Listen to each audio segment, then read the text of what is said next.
જય માતાજી। આ ઋષિરાજભાઈના કોઈ પાસે નંબર હોય તો મને મોકલજો, નકર આજે ઓલો પાવર બહુ કરે છે ને પાણીયારો, એના નંબર મને મોકલજો।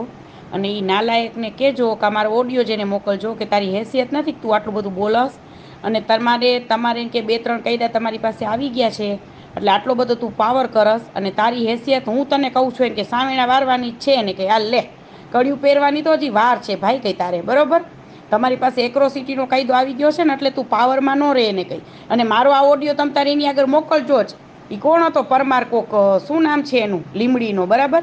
એને કે તું તારી હેસિયતમાં રહે, અને આવો તું અમારા ભાઈઓને દબાવતોય નહીં, ધમકીઓ દેતોય નહીં, તને ઘરમાં આવીને અમે મારશું। લે તારે આ પોલીસ સ્ટેશને અમારો ઓડિયો મોકલ્યો હોય ને તો મોકલી દેજે। લે હવે અમે તને ધમકી આપી છે, તું આટલું બધું બોલસ। ઓલા ઋષિભાઈ શાંતિથી વાત કરે છે, અને તું આટલું બધું બોલસ તો કાયદો કે સરકાર તારા બાપની નથી। તું જેમ કહેશ ને કે કડિયું ફળ્યું તો ચાંદીની તારી લેવાની હેસિયતે નથી તમારી। તમે ચંપલ માથા માથે ઉપાડતા હતા એ ભૂલી ગયા, બરાબર? તમારી હેસિયત જેટલી હોય ને એટલી હેસિયત પ્રમાણે જ વાત કરજે, બરાબર? એને કંઈ એ તને હું કહી દઉં છું, પદ્મિની બા વાળા। અને તારે મારું ઘર ગોતું હોય ગોતી લેજે ને, કે તારું એડ્રેસ મને દેજે તો હું તને તારા ઘરમાં આવીને મારીશ। બાકી દરબારના દીકરાઓને આવી ધમકી બમકી દેતો નહીં, અને આવી હોશિયારી મારતો નહીં। 2 પૈસા થઈ ગયા છે એટલે તું હેસિયત તારી ભૂલી ગયો છો। બાકી તું તારી રીતમાં જ રહે ને કંઈ।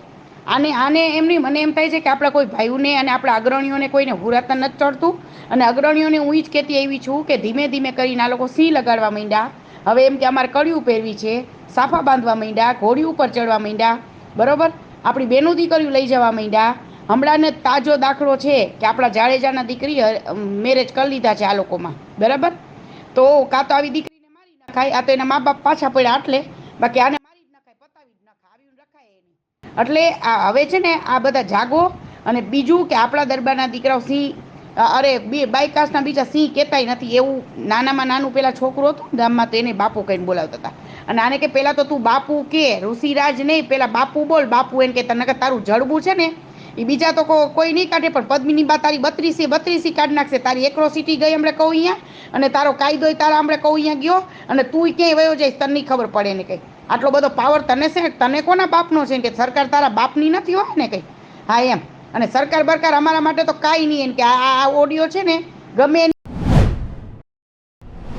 જય ભીમ, જય સંવિધાન। હું જયપાલ પરમાર, ભીમ આર્મી ભારત એકતા મિશન, જે 1.5 વર્ષ પહેલાં કાનમાં કડી પહેરવા બાબતે જે ઘટના બનેલી પદ્મિની બા વાળા સાથે, એ 1.5 વર્ષ અગાઉના ઓડિયો અને વિડીયો જે પરસોત્તમ રૂપાલાએ જે ક્ષત્રિય સમાજ વિશે અભદ્ર ટિપ્પણી કરેલી, એના અનુસંધાને અમારા અત્યારે 1.5 વર્ષ પછી ઓડિયો અને વિડીયો વાયરલ કરી અને દલિત સમાજ અને ક્ષત્રિય સમાજને આમને સામને લાવી અને દલિત સમાજને ધરી દેવા એવું રાજકારણ કરી, અને અત્યારે અમારા દલિત સમાજને અત્યારે કલેક્ટર સાહેબને અને એસપી સાહેબને અમે આવેદનપત્ર દેવા આવ્યા છીએ કે સાહેબ આ દલિત સમાજનું અમારું જે ઓડિયો અને વિડીયો વાયરલ છે એને ડિલીટ કરે, અને જે રાજકારણીએ આ વિડીયો ઓડિયો વાયરલ કર્યા એની ઉપર કાયદેસર કાર્યવાહી કરે। અને ગુજરાતના તમામ દલિત સમાજને હું કહેવા માંગી કે આ લીંબડી કોર્ટમાં આ કાયદેસરની કાર્યવાહી ચાલુ છે, તો કોઈ આવેદનપત્ર આપવા નહીં અને કોઈ આ ઓડિયો વિડીયો સાંભળી અને ખોટું ઉશ્કેરાવું નહીં। જય ભીમ, નમો બુદ્ધાય।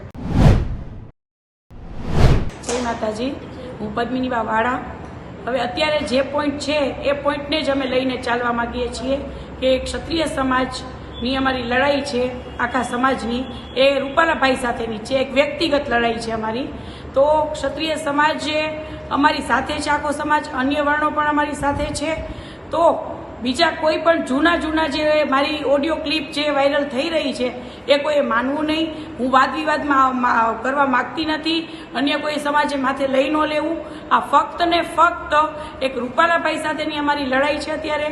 તો કોઈએ પણ આ વિશે કોઈ ખોટી આમાં ઊંડા ઉતરી અને સમાજને માથે સામે લાવવા નહીં।